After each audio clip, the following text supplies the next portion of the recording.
Which NFL player set a record with an electrifying 2,509 yards from scrimmage in one season? Let's dive into the world of Chris Johnson.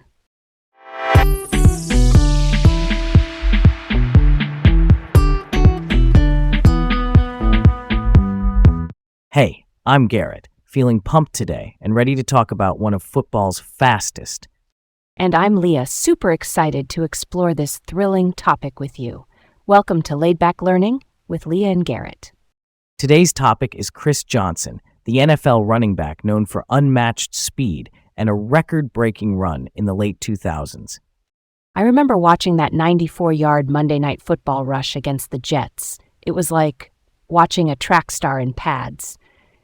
He found a crease, paused for a half beat, and then just flew past everyone like they were moving in slow motion. So here's the foundation. Chris Johnson, full name Christopher Dwan Johnson, is a former NFL running back who built a career on explosive speed and home run plays. A running back's main job is to carry the ball on rushing plays, but in modern offenses, the best ones also catch passes. Johnson did both at a high level. When people talk about his record 20,509 yards from scrimmage, that means the combined total of his rushing and receiving yards in one season. For context, very few players even sniffed 2,000 scrimmage yards. CJ stacked another 500 on top of that in 2009. His speed wasn't just football fast, it was track fast. He had legit sprint credentials in high school, running 10.38 seconds for the 100 meters, which is blazing.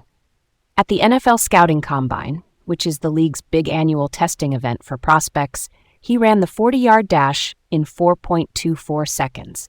That stood as the electronically timed record until 2017. That straight-line burst is why he was such a dual threat.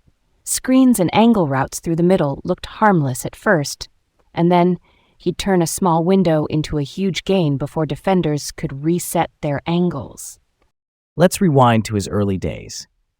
Coming out of Olympia High in Orlando, he was a 2-star recruit. That's the lower end of the common 5-star scale, so he was mostly under the radar. He chose East Carolina University, where he majored in communications and grew into a Swiss Army knife on offense and special teams.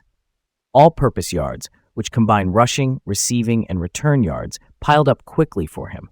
The peak college moment was the 2007 Hawaii Bowl versus Boise State. He totaled 408 all-purpose yards, which set an NCAA bowl record, 223 rushing, plus receiving and kickoff return yards, a complete takeover. And he had adversity before that breakout. He came back from a neck injury during his junior year, and while his rushing numbers dipped that season, he was still all-conference as a returner. A kick return is the play where the other team kicks off, and you try to run it back as far as possible. He was, not surprisingly, terrifying in open space. By his senior year, he was back to shredding defenses on the ground and through the air, including a 301-yard rushing game against Memphis. That versatility is part of what made the NFL take notice, even though his recruiting profile had been modest. Then came the Combine star turn. That 4.2440 turned him from a likely day 2 pick into a first-rounder. Tennessee grabbed him 24th overall in 2008. He landed in a backfield with Lendale White, who was a power runner. The duo got nicknamed Smash and Dash. Smash was the short yardage muscle, Dash the lightning bolt to the edge. As a rookie, Johnson rushed for 1,228 yards on 4.9 yards per carry, plus 43 catches, and earned a Pro Bowl nod. The proof of concept was immediate. Year 2 was the supernova. In 2009, he stacked 2,006 rushing yards and 503 receiving yards, which gets you to that 2,509 yards from scrimmage record. He had an 11-game streak with at least 100 rushing yards. Week after week, he was both a volume back and an explosiveness threat, and the highlights were unreal. Against the Texans in Week 2, he scored 3 touchdowns from 57 yards, 69 yards, and 91 yards. That's the only time anyone has had 50, 60, and 90-yard touchdowns in one game. Defenses started playing their safeties a step deeper just to cushion against the big play, which means you back up the last line of defense because one missed angle and he's gone. Why did outside zone runs fit him so perfectly? Outside zone is a run where linemen move laterally together and the back reads one cut and goes. What made that so ideal? Because it turns patience and a single decisive cut into jet fuel. The line flows. The defense has to match gaps. That creates seams that open and close fast. Johnson had a sprinter's acceleration, but also vision. Once he pressed the line, he could plant his foot, hit a crease, and be at top speed in 2 steps. In outside zone, one good read can become a track meet, and that was his lane. It also paired well with screens. Show the same flow, then slip him the ball with blockers in front. An angle pursuit is toast. After that peak, though, came a complicated stretch.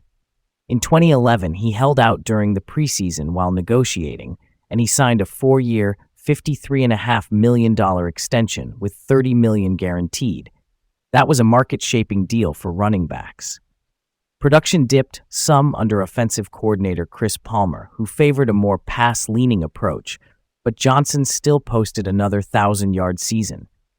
In 2012, he rebounded, including that franchise record 94-yard Monday Night Football touchdown against the Jets, and he kept the 1,000-yard streak alive through 2013. Then changes. He was released by Tennessee in 2014, signed with the New York Jets and had a lighter role, and later headed to the Arizona Cardinals in 2015. That Arizona year was a true resurgence. By late November, he was top 3 in rushing. Then the tibia fracture ended it abruptly, which was heartbreaking because the groove was back. In 2016, he re-signed, but David Johnson emerged as the Cardinals' new star running back, and Chris battled a groin injury. By 2017, he was nearing the end, and in 2018 he retired. He signed a 1-day contract in 2019 to retire with Tennessee, which is a ceremonial way to reconnect formally with the team he defined. In 2020, he finished his communications degree at East Carolina, which I love. That kind of follow-through hits different. Recently, he was honored by the Senior Bowl Hall of Fame in 2023 and the Tennessee Sports Hall of Fame in 2024. In a tough update, he was diagnosed with ALS in 2025, and that diagnosis was made public in 2026. ALS is a progressive disease that affects nerve cells and gradually impacts movement and strength.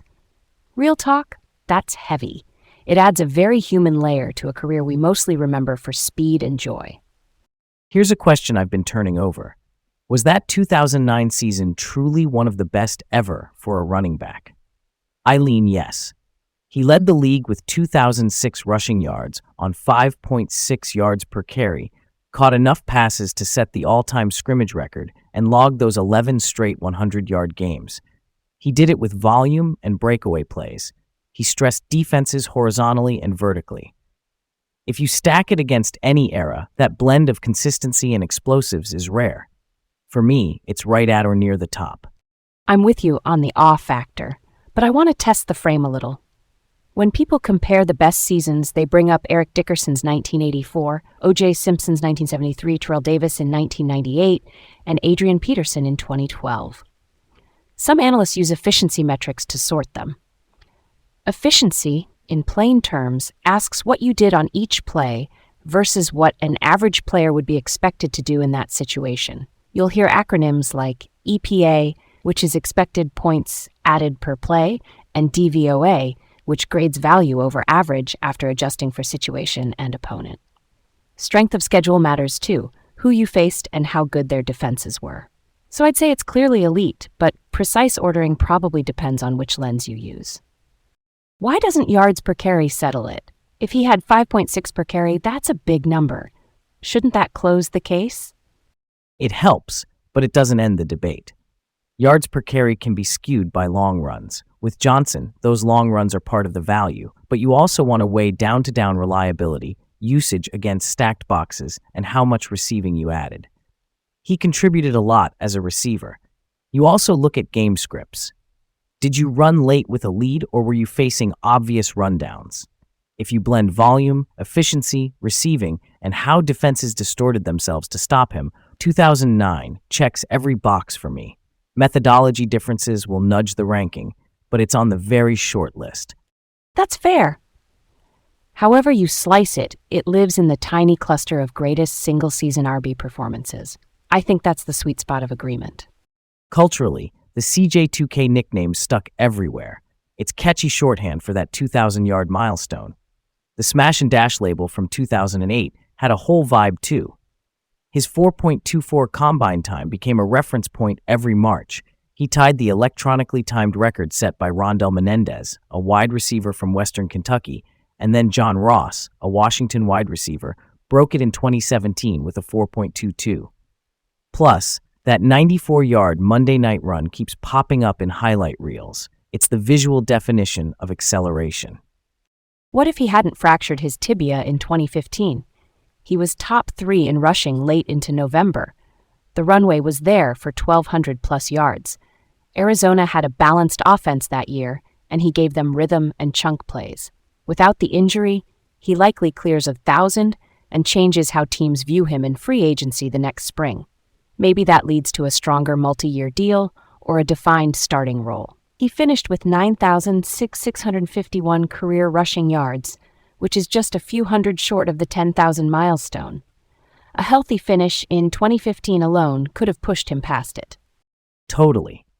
The one wrinkle is David Johnson's emergence in 2016 with the Cardinals. He became an all-pro level back.